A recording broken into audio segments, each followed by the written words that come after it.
Welcome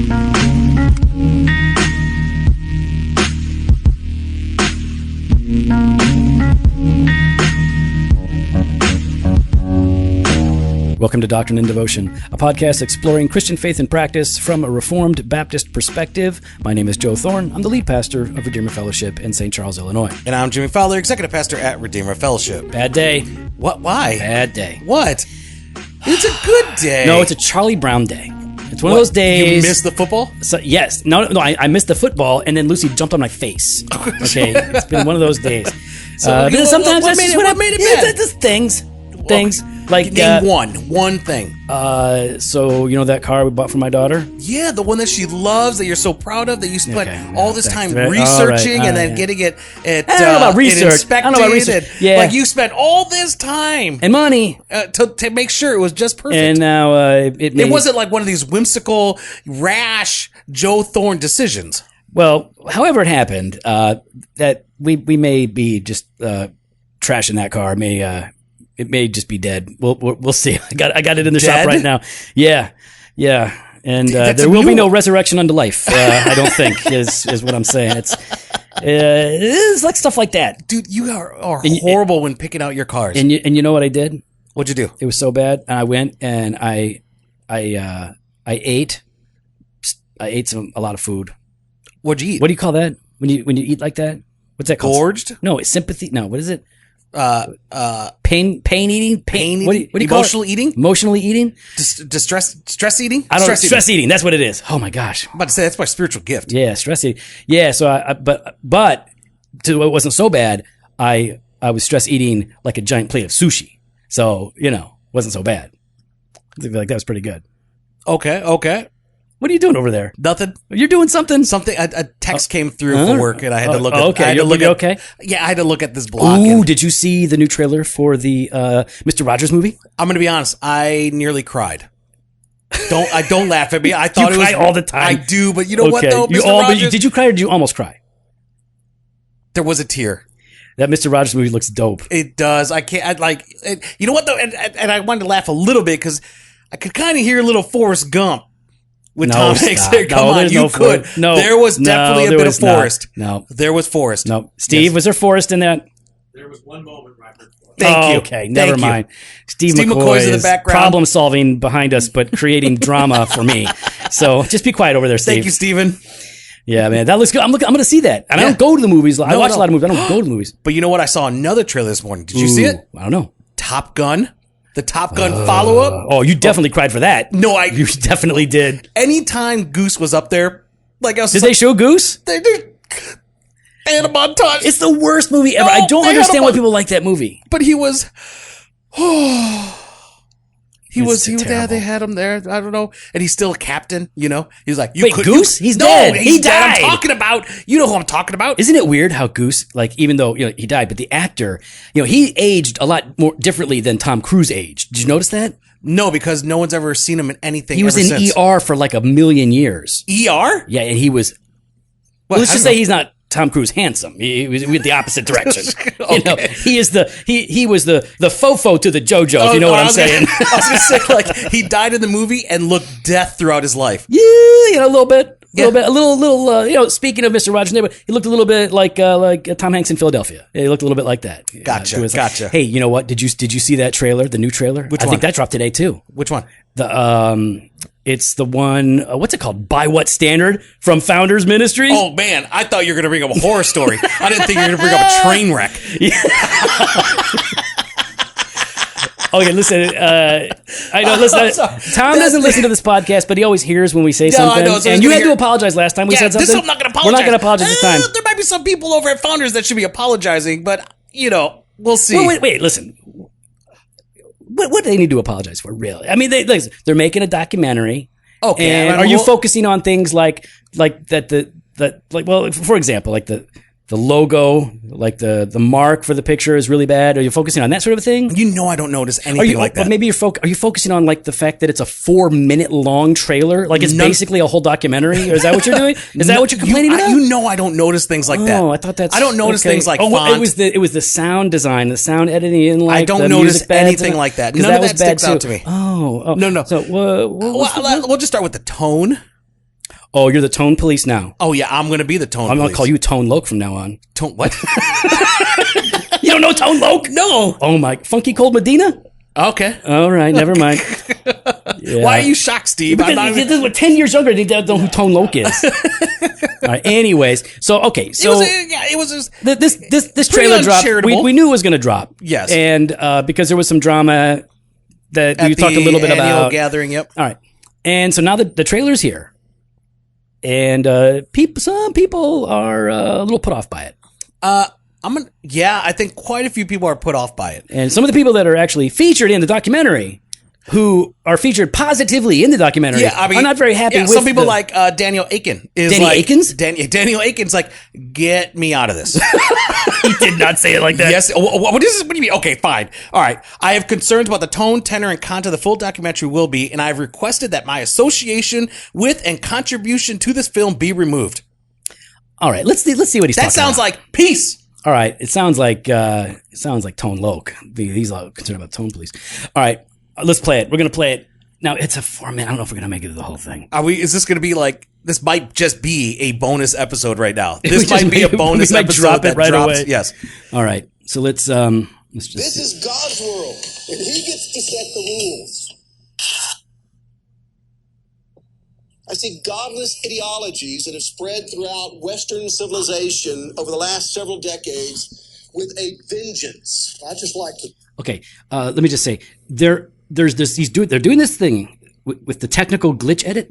They do the technical glitch edit. So like it's like you're watching this through a satellite feed from Mars. So like you're watching the movie and maybe they were trying. Maybe it's their homage to Apollo 11. Their homage? Homage. No, because homage is a fighter in the UFC. An homage, no. silent H, an homage. No. See, an homage is right. An homage is when you do it all wrong. Ah, I like that. Okay. Homage. So they're featuring James Merritt here. Hang on, I got to hit play. To directly address my white brothers and sisters out there. To tell us what we are supposed to be seeing. Seek outside counsel. We're just not experts in this. That's Chandler. Wait, is that a scary quote? These are scary quotes. Those are scary quotes. Those are things that we should be aware of, they're guys. showing people that they're taking issue with because Matt Chandler. Wait, what did he say? Go ahead. Let's see what he said. What we are supposed to be seeing. Seek outside counsel. We're just not experts in this. I believe that God has given particularly what we call white evangelicals a divine opportunity. Many of these ideologies have been smuggled into many evangelical churches and organizations through the Trojan horse of social justice. We've got an opportunity to prove we need to listen more than we talk. I was not trained in any of this. Churches are going to be better for finding subject matter experts and pulling them in. We've not been black. This understanding. Okay, so these are scary. These are supposed we've not. Jimmy, have you been black? No, I've never been black. You're brown though. You're a little brown. Yeah, but even like half brown. Yeah, but even you're brownish. But even that brownish, I'm still You're white on the inside. You said yes. You're bronze. I've talked about that. Yeah. All right, I'm super white tuna. If we talk about sushi, I'm super white. Yep. So. And then Chandler says, "Hey, we're not experts. We got to bring in other people on these things. Yeah, we should listen more than we speak."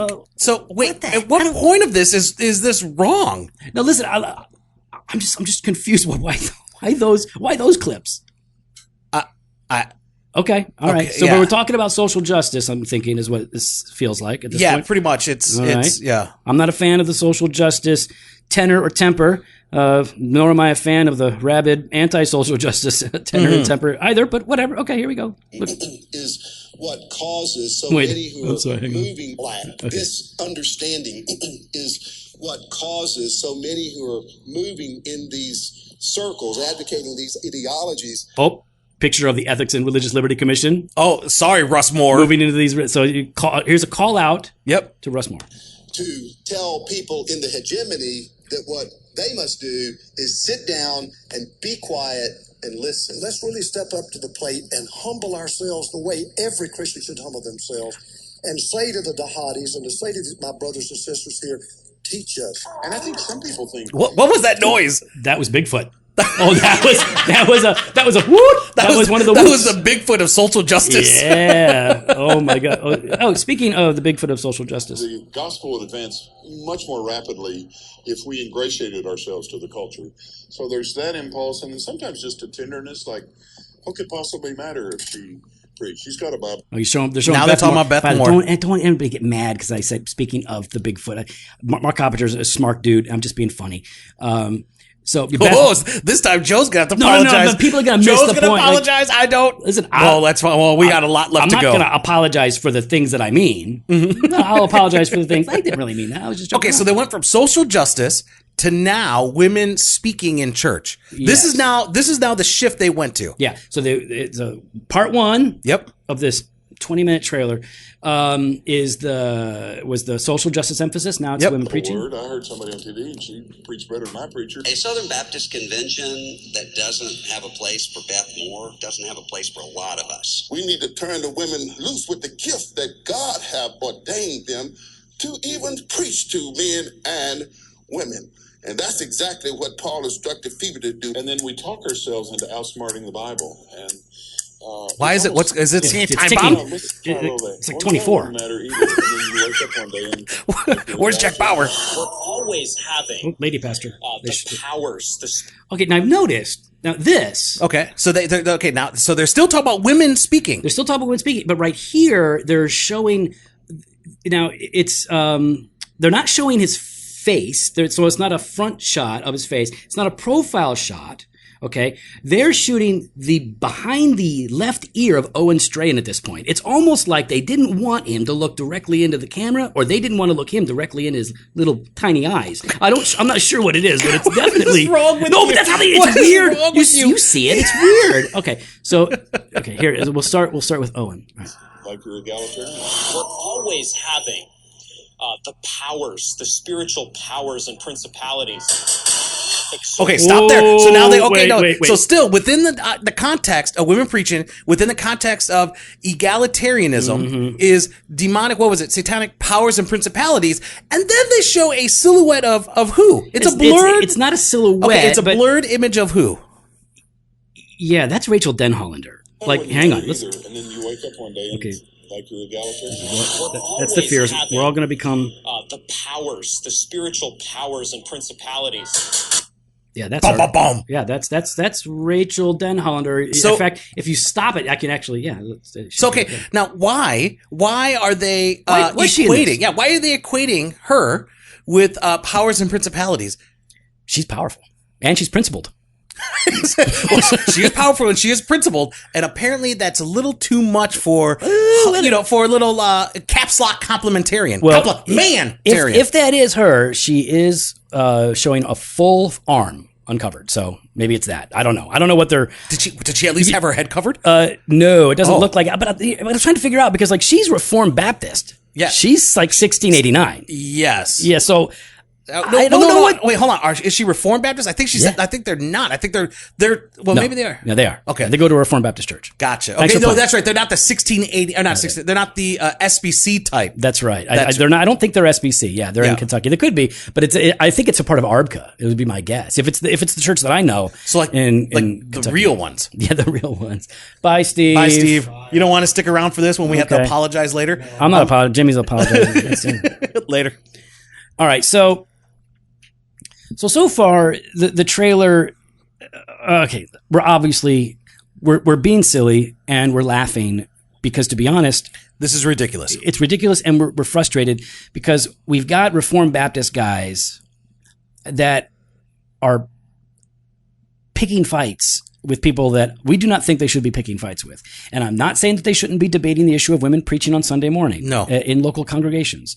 I'm not saying that they shouldn't engage on a lot of these issues, but man, the way that you're going about this with this hacky trailer is just disappointing, man. horrible. It's disappointing. And so if we don't laugh, I don't laugh about it. I get a little Really angry. Yeah, I tend to get angry. No. But here is an individual that spoke up against injustice, that spoke up, Yeah. right, and protected individuals and brought to light some shameful and sinful and horrific things that were happening within the church, Yeah. and yet Now, she's demonic? No, she's and again. Okay, so and listen, some of you are going to say, no, it's just like that. Just happened to be the image that showed up. Okay, but you know what? It's within the context of that. You don't put an image up outside of a context that you're trying to portray. Editors compile the audio and the video second by second, very intentionally. Yes. There is no, there's no accidents when it comes to editing or design. Like everything that happens in there has an now this is being done by who's putting this together? I don't know. We know it's founders. I don't know who. You look it up. I'm gonna play a little bit more so people can exert pressure on us. That's not new. So if we can take a clear passage of scripture that says, I do not permit a woman to teach or exercise authority. When we're finished with it, it now says, I do permit a woman in some cases. Then there is no stopping where you can take that and where that will go. Okay, so if you hear his argument there, and listen, Jimmy and I are not advocates for women to preach on Sunday mornings in the gathered assembly. Outside of that context, we're very open.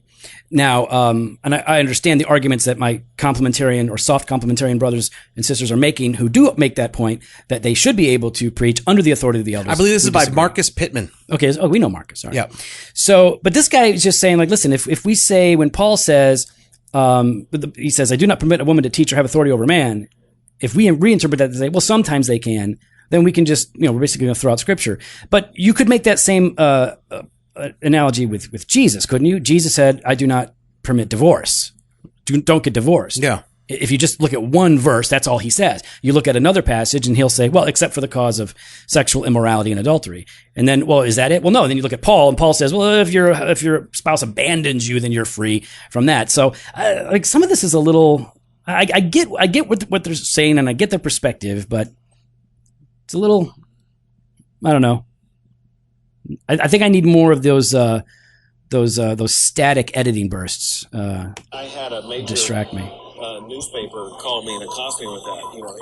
Can you deny the complementarianism behind much abuse? I said, well, clearly it was not motivating Harvey Weinstein. The ideas of liberal Christianity did not die.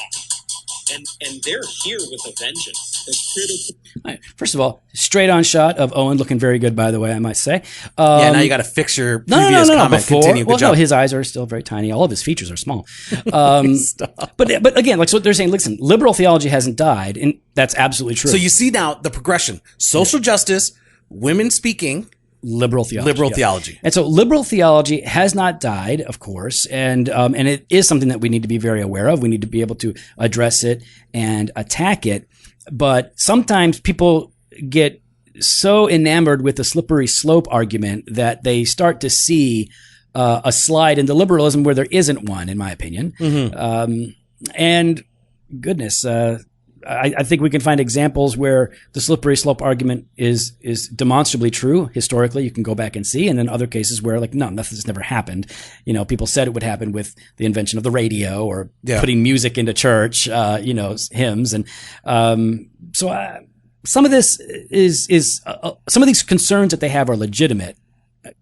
This is focusing on people that are, many of these people are clearly evangelical, Bible-believing Christians with whom they simply disagree. Race theory and intersectionality are simply analytical tools. They're meant to be used as tools. They're not. That's not true. It's naive. And we're seeing all of this overt attack from the left outside of the church, but the insidious stuff inside the church, frequently that people don't even recognize for what it is, that uses our guilt and our shame against us to get us to do self-destructive things. You see, it's precisely at this point that I think we're being played. We recognize the obligation, and we can be played into their agenda as to what to do Showing Russ Moore. To pursue justice. That has been their core tactic for a century and a half. It's not new. It's not even new to Southern Baptists. Because Satan does this. He is constantly telling you you should be guilty when you're forgiven. He is constantly asking you to live with regrets when the Father has taken all the sins of the world. So, what's our issue? Besides the fact that the title "By What Standard" when it appears is in all caps when it says "by" and all caps when it says "standard," but the "what" in middle is not all caps. And I think he's just using. Okay, I don't care about any of that. You know, I don't care about any of that. What's our issue with the documentary?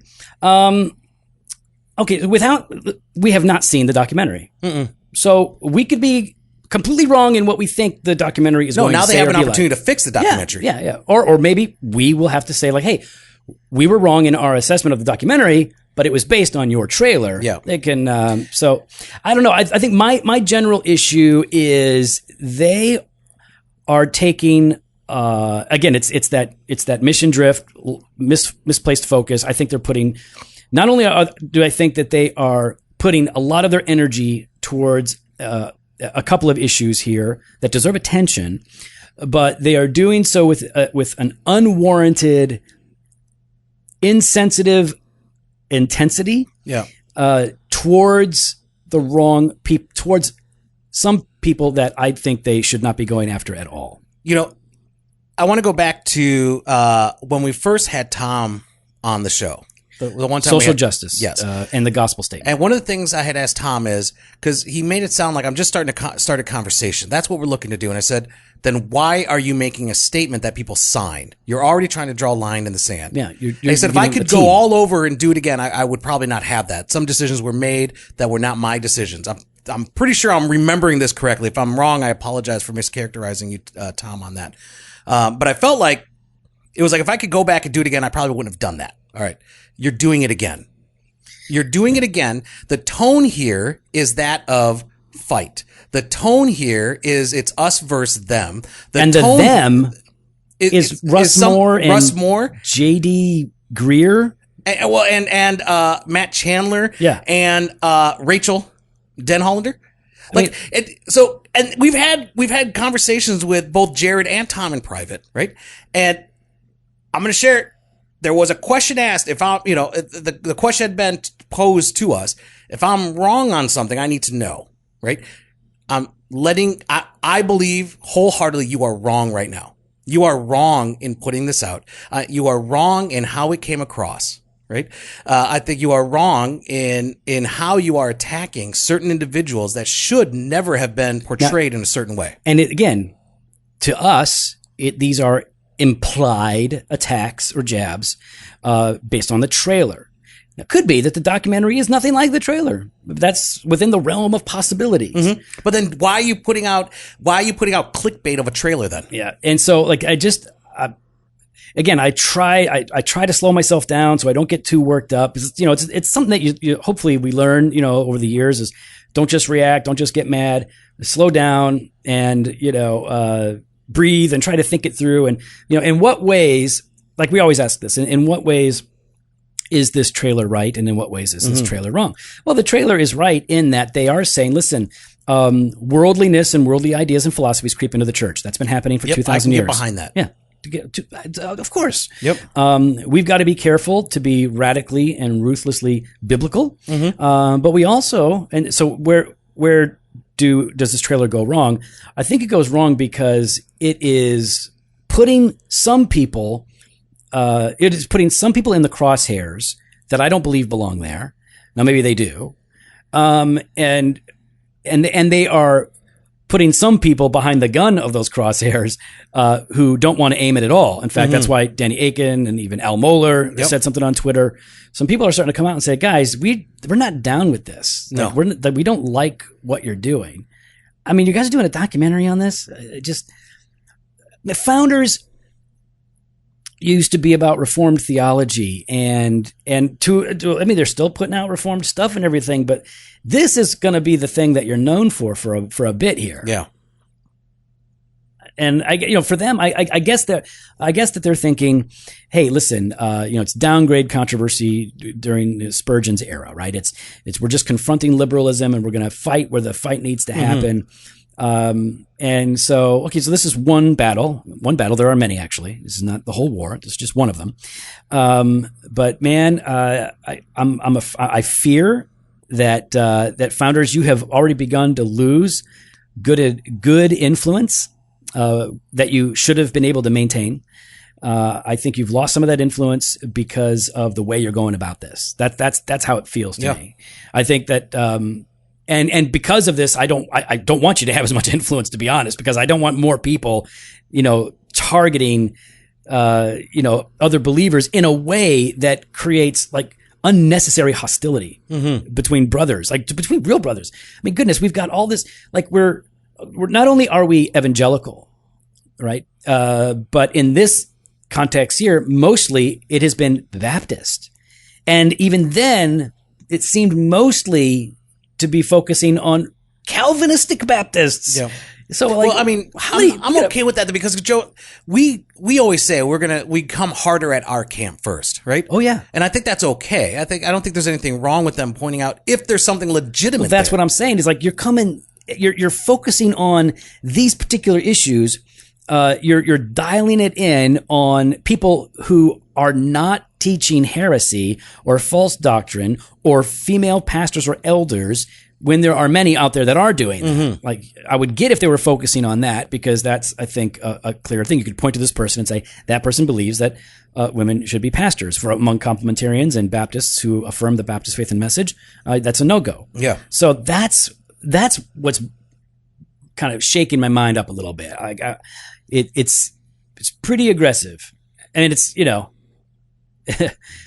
thankfully, it's not a very well done trailer, in my opinion. So it's not compelling. Again, I don't care about any of that stuff. It's everything behind it. A slick trailer can have greater influence. Slick production can have greater influence. So this is not going to have as much influence because it's not that well done. So that's a bonus, in my opinion. But yeah, that's what we're thinking about. We were all set to record an episode. We had planned. We had a little outline going, and then all this happened, and we thought, you know what? Let's just do this. Is this a bonus episode? Let's do a bonus one. So let's go ahead and wrap this up, and then we'll. Yeah, I'll get it to you tonight. We'll drop it tomorrow. I got to go. I know, but we'll drop it tomorrow. I got to see. I know, but you won't do it. You won't set it up tonight, right? So you'll because you always forget. I don't always forget.